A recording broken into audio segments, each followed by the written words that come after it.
പണ്ടൊക്കെ പ്രായ ആൾക്കാരിൽ മാത്രം കണ്ടുവരുന്ന ഒരു കണ്ടീഷനായിരുന്നു മുട്ടുവേദന എന്ന് പറയുന്നത്. എന്നാൽ ഇന്നത് യങ്സ്റ്റേഴ്സിന്, അതായത് പ്രായം കുറഞ്ഞ ആൾക്കാരെയും ഒരുപോലെ എഫക്റ്റ് ചെയ്യുന്ന ഒരു കണ്ടീഷനായിട്ടുണ്ട്. അപ്പം നമ്മൾ ഇന്ന് ഡിസ്കസ് ചെയ്യാൻ പോകുന്നത് മുട്ടുവേദനയെ പറ്റിയിട്ടാണ്. അപ്പോൾ എന്തൊക്കെയാണ് മുട്ടുവേദന വരാനുള്ള കാരണങ്ങളെന്നും അത് നമുക്ക് എങ്ങനെ വീട്ടിൽ കൂടെ തന്നെ മാനേജ് ചെയ്യാമെന്നാണ് നോക്കാൻ പോകുന്നത്. ഹായ്, ഞാൻ doctor Arya, നാച്ചുറോപ്പത്തിക് physician, Q&B health care.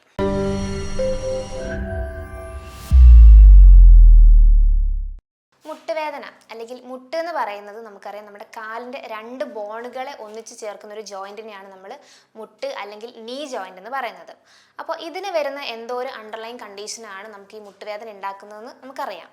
അപ്പം പൊതുവേ നമ്മൾ ജനറലി ചെയ്യുന്ന ഒരു കാര്യം എന്ന് പറയുന്നത്, ഇങ്ങനെ ഒരു വേദന വന്നു കഴിഞ്ഞാൽ നേരെ പോയി ഏതെങ്കിലും ഒരു ബാം അപ്ലൈ ചെയ്യുക, അല്ലെങ്കിൽ ഒരു ഓയിൻമെൻറ്റ് അപ്ലൈ ചെയ്യുക, അതും അല്ലെങ്കിൽ ഏതെങ്കിലും ഒരു പെയിൻ കില്ലർ വാങ്ങി കഴിച്ചിട്ട് ഒരു താൽക്കാലിക ക്യൂർ ഉണ്ടാക്കിയൊക്കെയാണ് ജനറലി ചെയ്യാറുള്ളത്.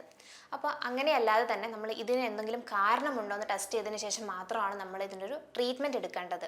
കാരണം ഇതിന് ഒരുപാട് അണ്ടർലൈൻ കണ്ടീഷൻസ് ഉണ്ട്. അതുപോലെ നമ്മൾ ലോങ് ടേം ആയിട്ട് ഇടയ്ക്കിടയ്ക്ക് ഇങ്ങനെ പെയിൻ കില്ലേഴ്സ് എടുക്കുകയാണെങ്കിലും നമുക്ക് ഫർദർ നമ്മുടെ ലിവറിനെയും കിഡ്നിനെയും ഒക്കെ ഒരു ഫെയിലിയർ അല്ലെങ്കിൽ അങ്ങനെ ഒരു കണ്ടീഷനാണ് എഫക്റ്റ് ചെയ്യുന്നത്. അപ്പോൾ നമ്മൾ കൃത്യമായിട്ട് എന്താണ് ഇതിൻ്റെ കണ്ടീഷൻ അറിഞ്ഞതിന് ശേഷം മാത്രമേ അത് ട്രീറ്റ് ചെയ്യാൻ പാടുള്ളൂ. അപ്പോൾ എന്തൊക്കെയാണ് ഇത് വരാനുള്ള പ്രധാനപ്പെട്ട കാരണങ്ങൾ നമുക്ക് നോക്കാം. ഒന്നാമതായിട്ട് ഓസ്റ്റിയോ ആർത്രൈറ്റിസ് അല്ലെങ്കിൽ തേയ്മാനം എന്ന് പറയും. നമുക്കറിയാം, നമ്മുടെ രണ്ട് എല്ലുകൾ കൂടിച്ചേരുന്ന ഒരു ഏരിയ ആണ് നമ്മൾ പറഞ്ഞു കഴിഞ്ഞ ഒരു ക്യാവിറ്റി പോലൊരു ഏരിയ ആണ്. അപ്പോൾ അവിടെ സംഭവിക്കുന്ന ഒരു തേയ്മാനത്തിനെയാണ് നമ്മൾ OA എന്ന് പറയുന്നത്. പൊതുവെ ഈ തേയ്മാനം കണ്ടുവരുന്നത് പ്രായം കൂടി വരുന്ന ആൾക്കാരിലാണ്. അപ്പം നമുക്ക് പൊതുവെ കാൽഷ്യം മെറ്റബോളിസത്തിൻ്റെ അളവ് കുറഞ്ഞു വരും. ഇങ്ങനൊരു സാഹചര്യത്തിൽ നമുക്ക് ഇതുപോലെ എല്ലുകളുടെ ഇടയ്ക്ക് ഒരു ഗ്യാപ്പിംഗ് കുറഞ്ഞു വരികയും അത് ഫർദർ തേയ്മാനായി മാറുകയാണ് ചെയ്യുന്നത്. ഈ ഒരു സാഹചര്യത്തിൽ നമുക്ക് മുട്ടിനിടയ്ക്കുള്ള ഒരു ഫ്ലൂയിഡ് ഉണ്ട്, സൈനോവിയൽ ഫ്ലൂയിഡ് എന്ന് പറയുന്നത്, അതിൻ്റെ അളവും കുറഞ്ഞു വരും. അപ്പോൾ പ്രധാനമായിട്ട് കാൽഷ്യം മെറ്റബോളിസം കുറയുന്ന ഒരു കണ്ടീഷൻ എന്ന് പറയുന്നത് നമുക്ക് ഇതുപോലെ മെനോപോസ് ടൈമിൽ, സ്ത്രീകളിൽ മെനോപോസിൻ്റെ സമയത്ത്, മെൻസസ് നിൽക്കുന്ന സമയത്ത് ഇതുപോലെ ഒരു കണ്ടീഷൻ വരാം. അതുപോലെ ചെറിയ പ്രായത്തിൽ ഒരു 40 വയസ്സിൽ താഴെയൊക്കെ നമുക്ക് ഇതുപോലെ ഹിസ്റ്ററക്ടമി, അതായത് യൂട്രസ് എടുത്തു കളഞ്ഞ സ്ത്രീകളിലും നമുക്ക് ഇതുപോലൊരു കണ്ടീഷൻ വരാം. അതും അല്ലെങ്കിൽ സ്ത്രീകളിലും പുരുഷന്മാരും ഒരുപോലെ തൈറോയിഡ് കണ്ടീഷൻസ് ഉള്ളവരിലും ഇതുപോലൊരു കാൽഷ്യം മെറ്റബോളിസത്തിൻ്റെ ഒരു കുറവ് കാണാൻ പറ്റും. ഇങ്ങനെയുള്ളവരിലാണ് പൊതുവേ ഈ ഒരു OA കണ്ടീഷൻ അല്ലെങ്കിൽ ഓസ്റ്റിയോ ആർത്രൈറ്റിക് കണ്ടീഷൻ കാണാൻ പറ്റുന്നത്. ഇതും ഒരു മുട്ടുവേദനയ്ക്കുള്ളൊരു കാരണമാണ്. രണ്ടാമതായിട്ട് പറയുന്നത് ഒബേസിറ്റിനെ പറ്റിയാണ്, അതല്ലെങ്കിൽ അമിതവണ്ണം. അതായത് നമ്മുടെ ശരീരത്തിൻ്റെ വെയിറ്റ് താങ്ങുന്നത് നമ്മുടെ കാലുകളാണ് നമുക്കറിയാം. അപ്പം നമ്മുടെ കാൽമുട്ടിന് താങ്ങാൻ പറ്റാത്ത വെയിറ്റ് അല്ലെങ്കിൽ ഭാരം നമ്മുടെ ശരീരത്തിലുണ്ടെങ്കിൽ അത് ഫർദർ ഒരു മുട്ടുവേദന പോലൊരു കണ്ടീഷൻ നമുക്ക് കാണിക്കും. അപ്പോൾ ഈ ഒരു കണ്ടീഷനിൽ നമ്മൾ പ്രധാനമായിട്ട് ചെയ്യേണ്ടത് നമ്മുടെ ഭാരം കുറച്ചിട്ട് നമ്മുടെ വേദനയെ കൺട്രോൾ ചെയ്യാണ് ചെയ്യേണ്ടത്. മൂന്നാമതായിട്ട് നമുക്ക് പറയാനുള്ളത് ഹൈപ്പർ മൊബിലിറ്റി സിൻഡ്രോം ആണ്. അതായത് നമ്മുടെ എക്സസ് ആയിട്ട് നമ്മുടെ ആക്ടിവിറ്റീസ് ചെയ്യുക.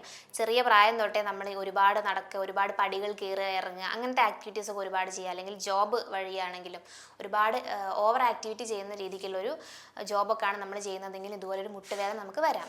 അത് നമ്മുടെ ഹൈപ്പർ ആക്ടിവിറ്റി കൊണ്ട് വരുന്ന ഒരു കണ്ടീഷനാണ്. നാലാമതായിട്ട് എന്തെങ്കിലും ഇഞ്ചുറി സംഭവിച്ചു, അതായത് മുട്ട് റിലേറ്റഡ് എന്തെങ്കിലും ഇഞ്ചുറി സംഭവിച്ചിട്ടുള്ള ആൾക്കാരിൽ ഇങ്ങനെ മുട്ടുവേദന കാണാം. പ്രധാനമായിട്ട് ടെൻഡോണൈറ്റിസ് പോലുള്ള കണ്ടീഷൻസ്, അതായത് നീർക്കെട്ട് പോലുള്ള, അതായത് ബസൈറ്റിസ് പോലുള്ള കണ്ടീഷൻസിൽ, അങ്ങനെ എന്തെങ്കിലും ആക്സിഡൻറ്റ് പറ്റിയിട്ട് നമുക്ക് എന്തെങ്കിലും ഫ്രാക്ചർ ഒക്കെ ഉള്ള കണ്ടീഷനിൽ നമ്മൾ പ്രൊലോങ്ഡ് ആയിട്ട് കെയർ ഒന്നും കൊടുക്കാതെ അല്ലെങ്കിൽ അതിന് പ്രത്യേകിച്ച് ട്രീറ്റ്മെൻ്റ് ഒന്നും എടുക്കാതിരിക്കുന്ന സാഹചര്യത്തിലൊക്കെ ഇതുപോലെ കണ്ടെന്ന് വരാം. അഞ്ചാമതായിട്ട് പറയുകയാണെങ്കിൽ ഓട്ടോ ഇമ്മ്യൂൺ കണ്ടീഷൻസ്, പ്രധാനമായിട്ട് ആർത്രൈറ്റിസ് പോലുള്ള, റൊമറ്റോയിഡ് ആർത്രൈറ്റിസ് പോലുള്ള നമ്മുടെ ഇമ്മ്യൂൺ സിസ്റ്റത്തിനെ എഫക്റ്റ് ചെയ്യുന്ന കണ്ടീഷൻസ്. നമുക്ക് പൊതുവേ ഈ കണ്ടുവരുന്നത് ചെറിയ ജോയിൻസിനാണ് എഫക്റ്റ് ചെയ്യുന്നതെങ്കിൽ കൂടി ഇത് ഫർദർ നീണ്ടു നിൽക്കുമ്പോൾ നമ്മുടെ മുട്ടുകളെയും എഫക്റ്റ് ചെയ്ത് ഒരു പെയിൻ വരാം. അതുപോലെ ഒന്നാണ് ഗൗട്ടി ആർത്രൈറ്റിസ് എന്ന് പറയുന്നത്. അതായത് നമുക്കറിയാം, യൂറിക് ആസിഡ് നമ്മുടെ ശരീരത്തിൽ കൂടുന്നത് കൊണ്ടുണ്ടാകുന്ന ഒരു കണ്ടീഷനാണ്. ഇതും നമ്മുടെ കാൽപാദത്തിൻ്റെ എല്ലുകളൊക്കെയാണ് പൊതുവെ എഫക്റ്റ് ചെയ്യാറുള്ളത്. ഫർദർ ഇതും നമുക്ക് മുട്ടുവേദനയ്ക്കൊക്കെ കാരണമാവുന്നുണ്ട്. അതുപോലെ ഒന്ന് തന്നെയാണ് SLE എന്ന് പറയുന്നത്, അതായത് സിസ്റ്റമിക് ലൂപ്പസ് എറിത്രോമാറ്റസ് എന്ന് പറഞ്ഞൊരു കണ്ടീഷൻ. ഇതും ഒരു ഇൻഫ്ലമേറ്ററി ഡിസീസാണ്. പ്രധാനമായിട്ട് നമ്മുടെ ഇമ്മ്യൂൺ സിസ്റ്റത്തിന് തന്നെയാണ് എഫക്റ്റ് ചെയ്യുന്നത്. നമ്മുടെ ടിഷ്യൂസിനൊക്കെ എഫക്റ്റ് ചെയ്തിട്ട് അത് ഫർദർ നമുക്ക് ഇതുപോലൊരു വേദന പോലെ വരാം. ഇത് ജനറലി നമുക്ക് കിഡ്നി ഫെയിലിയർ, ഹാർട്ട്, അതുപോലെ ബ്രെയിനിനൊക്കെ നമുക്ക് എഫക്റ്റ് ചെയ്യുന്നൊരു കണ്ടീഷനാണ് ഈ SLE എന്ന് പറയുന്നത്. അതുപോലെ ഒരു കണ്ടീഷനാണ് സ്കിൻ ഇൻഫെക്ഷൻ അസോസിയേറ്റഡ് ആയിട്ട് നമുക്ക് വരുന്നൊരു ആർത്രൈറ്റിസ് എന്ന് പറയുന്നത്, അതായത് സോറിയാറ്റിക് ആർത്രൈറ്റിസ് എന്ന് പറയും. ഇതും നമ്മുടെ ഓട്ടോ ഇമ്മ്യൂൺ സിസ്റ്റത്തിനെ എഫക്റ്റ് ചെയ്യുന്നൊരു കണ്ടീഷനാണ്. നമുക്ക് സോറിയാസിസ് ഉള്ള ആൾക്കാരിൽ എല്ലാവർക്കും ഇതുപോലൊരു ആർത്രൈറ്റിസ് വന്നുകൊള്ളണമെന്നില്ല, പക്ഷേ നമ്മുടെ ഇമ്മ്യൂൺ സിസ്റ്റത്തിനെ എഫക്റ്റ് ചെയ്യുന്നതുകൊണ്ട് തന്നെ ഫർദർ നമുക്ക് ഇതുപോലൊരു മുട്ടുവേദനയൊക്കെ വരാം. ഇനി എങ്ങനെ നമുക്കിതിനെ വീട്ടിൽ കൂടെ തന്നെ മാനേജ് ചെയ്യാമെന്നാണ് നോക്കാൻ പോകുന്നത്. പ്രധാനമായിട്ട് ഇങ്ങനെ ഒരു കണ്ടീഷൻ വരുമ്പോൾ നമ്മൾ നേരത്തെ പറഞ്ഞു ഓയിൻമെൻറ്റും അതുപോലെ ബാംസ് ഒക്കെ യൂസ് ചെയ്തിട്ടാണ് നമ്മളിതിനെ കൺട്രോൾ ചെയ്യുന്നത്. പക്ഷെ നമുക്ക് ഇതുപോലെ കുറേ ഇൻഫെക്ഷ്യസ് ആയിട്ടുള്ള കണ്ടീഷൻസ് അല്ലെങ്കിൽ നമ്മുടെ ഇമ്മ്യൂൺ സിസ്റ്റത്തിനെ എഫക്റ്റ് ചെയ്യുന്ന കണ്ടീഷനൊക്കെ ഉണ്ടെന്ന് ഡയഗ്നോസ് ചെയ്തതിന് ശേഷം നമ്മൾ കറക്റ്റ് ആയിട്ടുള്ള ട്രീറ്റ്മെൻറ്റ് എടുക്കുന്നതിൻ്റെ കൂടെ തന്നെ നമ്മൾ ചെയ്യേണ്ട കുറേ കാര്യങ്ങളുണ്ട്. അത് പ്രധാനമായിട്ട് നമ്മുടെ എക്സസൈസിലൂടെയും അതുപോലെ തന്നെ നമ്മുടെ ഡയറ്റിലൂടെയാണ് അതിനെ മാനേജ് ചെയ്യേണ്ടത്. നമുക്ക് എക്സസൈസിലൂടെ എങ്ങനെയൊക്കെ മാനേജ് ചെയ്യാൻ നോക്കാം. ആദ്യമായിട്ട് നമ്മൾ ചെയ്യേണ്ടത് എയറോബിക് എക്സസൈസ് ചെയ്യുക. അതായത് പ്ലെയിൻ ആയിട്ടുള്ള സ്ഥലത്ത് കൂടെ നമ്മൾ നടക്കാൻ വേണ്ടി ശ്രമിക്കുക. നടന്നു കഴിഞ്ഞാൽ മുട്ടുവേദന കൂടുമെന്നൊന്നും നമ്മൾ ചിന്തിക്കരുത്. പ്രധാനമായിട്ട് നമ്മൾ നിരപ്പായിട്ടുള്ള സ്ഥലങ്ങളിലൂടെ നടന്ന് കുറച്ച് നേരം എക്സസൈസ് ഒക്കെ ചെയ്യാൻ വേണ്ടി ശ്രമിക്കുക. അതുപോലെ ഒന്ന് തന്നെയാണ് സിറ്റപ്സ് ഒക്കെ ചെയ്യാൻ വേണ്ടി ശ്രമിക്കുക. അത് നമ്മുടെ ചെയറിനൊക്കെ സപ്പോർട്ട് ചെയ്ത് നമ്മളിങ്ങനെ ഒരു ഹാഫ് സ്ക്വാറ്റ് പൊസിഷനിൽ ഇരുന്ന് എഴുന്നേറ്റുന്ന പോലെ ഒരു 5 കൗണ്ട്സ് ഒക്കെ ഡെയിലി ചെയ്യാൻ വേണ്ടി ശ്രമിക്കുക. അധികം സ്ട്രെയിൻ ചെയ്യരുത്. ഒരു ഹാഫ് സ്ക്വാറ്റ് പൊസിഷനിൽ ഇരിക്കുക, എഴുന്നേൽക്കുക, ഇങ്ങനെ ഒരു 5 counts with inhalation and exhalation ചെയ്യുന്നതും ഈ ഒരു കണ്ടീഷന് ഹെൽപ്പ് ചെയ്യുന്നതായിരിക്കും.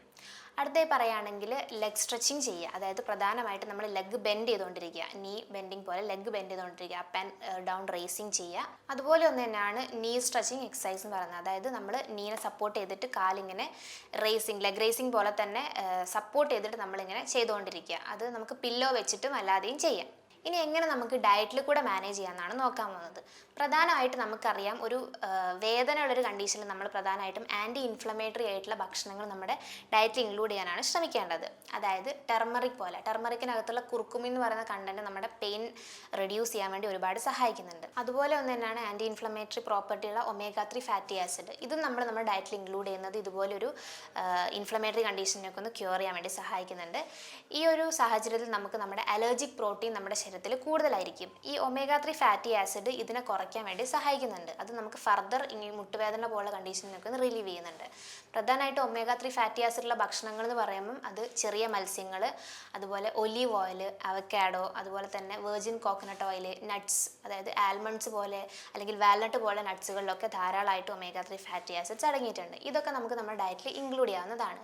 അതുപോലെ ഒന്ന് തന്നെയാണ് ഗാർലിക് ഒക്കെ നമുക്ക് നമ്മുടെ ഡയറ്റിൽ ഇൻടേക്ക് ചെയ്യുന്നത്. ഇതും നമുക്കൊരു ആൻറ്റി ഇൻഫ്ലമേറ്ററി പ്രോപ്പർട്ടി ഉള്ള ഒരു ഭക്ഷണമാണ്. അതും നമുക്ക് നമ്മുടെ ഡയറ്റിൽ ഇൻക്ലൂഡ് ചെയ്യാം. ഇത്രയും കാര്യങ്ങൾ നമ്മൾ ഡയറ്റിലൂടെയും അതുപോലെ എക്സസൈസിലൂടെയും മാനേജ് ചെയ്യുന്നതിന് കൂട്ടത്തിൽ തന്നെ നമ്മൾ പ്രോപ്പർ ആയിട്ടുള്ള ട്രീറ്റ്മെൻറ്റ് മെത്തേഡ്സും ഈ ഒരു കണ്ടീഷൻ എടുക്കേണ്ടതാണ്. അതായത് നമുക്കറിയാം ഇത്രയും അണ്ടർലൈൻ കോസസ് നമുക്ക് ഈ ഒരു മുട്ടുവേദനയ്ക്ക് കാരണമായി ഉള്ളത് കൊണ്ട് തന്നെ നമ്മൾ അതിനെ ട്രീറ്റ് ചെയ്യാനുള്ള മെത്തേഡ്സ് ഒക്കെ ചെയ്യേണ്ടതാണ്. ഇത്രയും പറഞ്ഞ കാര്യങ്ങളിൽ നിങ്ങൾക്ക് എന്തെങ്കിലും സംശയങ്ങൾ ഉണ്ടെങ്കിൽ താഴെ കാണുന്ന നമ്പറിൽ നിങ്ങൾക്ക് കോൺടാക്ട് ചെയ്യുന്നതാണ്. മറ്റൊരു ഹെൽത്ത് ടോപ്പിക്കായിട്ട് വീണ്ടും കാണാം. താങ്ക്